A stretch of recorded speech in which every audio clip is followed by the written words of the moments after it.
Where is AI most useful in radiology? What happens when a healthcare organization cannot safely access the internet, say after a cyber attack, yet they still want to access their critical cloud-based imaging solution? Well, these are some of the tough questions I had the chance to ask of Karim Karti. He's the CEO at RapidAI. The company has released a number of very interesting solutions over the past 12 months, including a new imaging workflow navigator and a cloud solution that allows the customer to run on-prem when they can't access the internet. Let's get to it.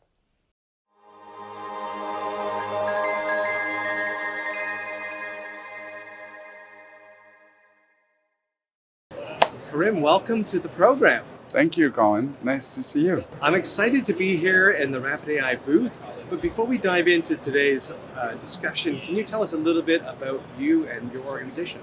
Sure. I lead the organization of RapidAI for the past 3.5 years. I've been in the medical technology field for over 25 years, and a lot of those years in imaging. So glad to be with you today.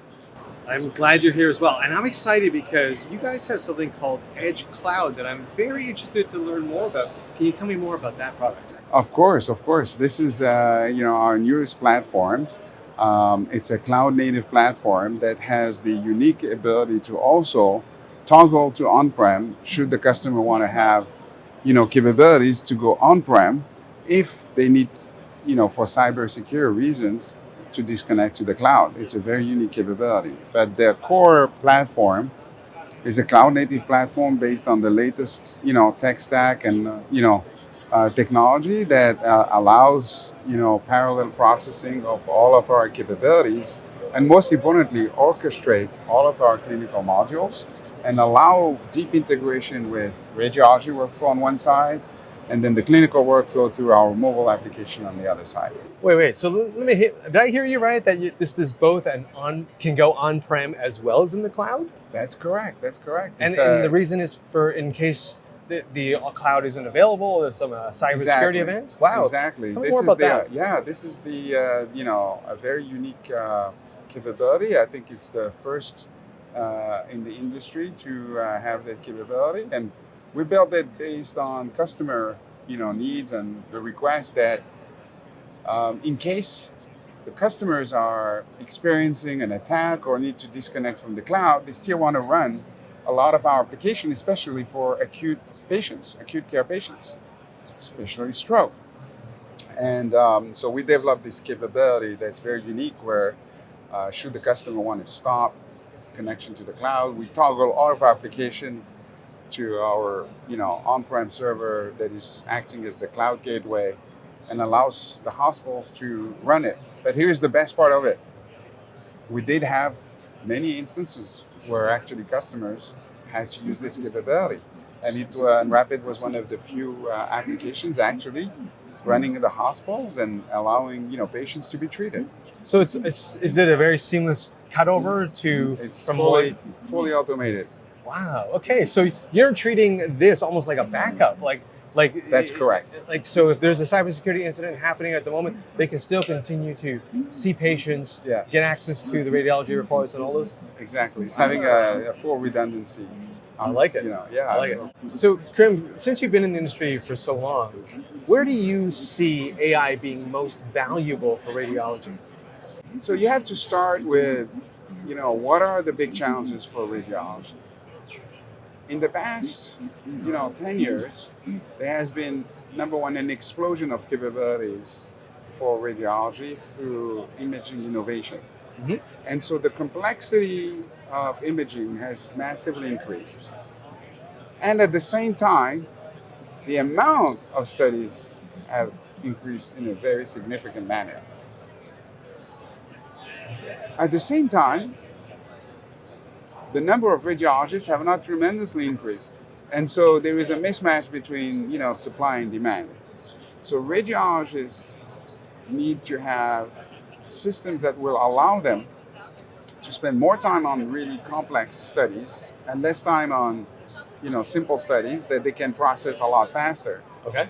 So that's where AI comes in, right? AI can really help a lot of systems be able to help radiologists streamline their workflow, read faster the studies, and provide them with more insights on those complex studies and even on the patients where they have multiple conditions.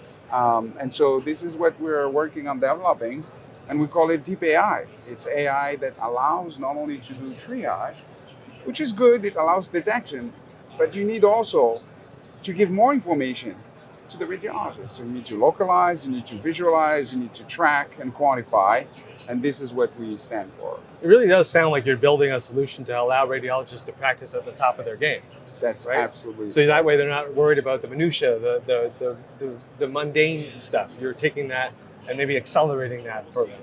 Absolutely. We want the radiologists to practice at the top of their license, and most importantly, we want to make that work, extremely seamless. Right? No friction. And ultimately, where all this is going is helping them get into more predictive capabilities, because that's what patients are looking for, that's what physicians are looking for. And this is where the future is going, right? How do we build more predictive capability for the radiologist to look at diseases and do more prevention? Karim, are you able to give us a little preview of what you may be working on over the next 12 months? Anything exciting and new that's going to be coming from RapidAI? We, first I want to talk about what just came out. We launched our new version of our radiology and enterprise, capabilities, which we call Navigator Pro, which allows a full workflow from worklist to reporting in a very seamless way and accelerate, the work of the radiologist and is able to integrate all of our applications in a seamless way. We've done incredible demonstration of this technology at RSNA. We had deep engagement with radiology and we received, raving, reviews and feedback. And we're very excited actually to be driving this, and deploying this across our over 2,500 hospitals in the world. The other piece that we're really excited about is a lot of our new technologies that are, going beyond neural. An example is our new aortic capabilities, which allows to do 3D visualization, measurements, quantification, and tracking for these patients. And this saves a tremendous amount of time for radiologists, allows them sometimes to not have to rely on additional manual resources, which we talked about, removing the minutia, and ultimately getting the work done faster. So those are examples of technologies we're really excited about. But this is just the beginning. It's just the beginning. Karim, you shared a lot of great information with us today. Where can people go to learn more about RapidAI? Well, we have obviously our wonderful, website that our marketing team has been putting together. They can reach out, to all of our representatives in any of the countries or in the U.S. We have a great customer service, 100, RapidAI, and we obviously are present in many conferences around the world, and we look forward to welcoming, a lot of the physicians to come and see us. Well, Karim, thank you so much for being on our program today. It's been wonderful to have you. Thank you so much, Colin.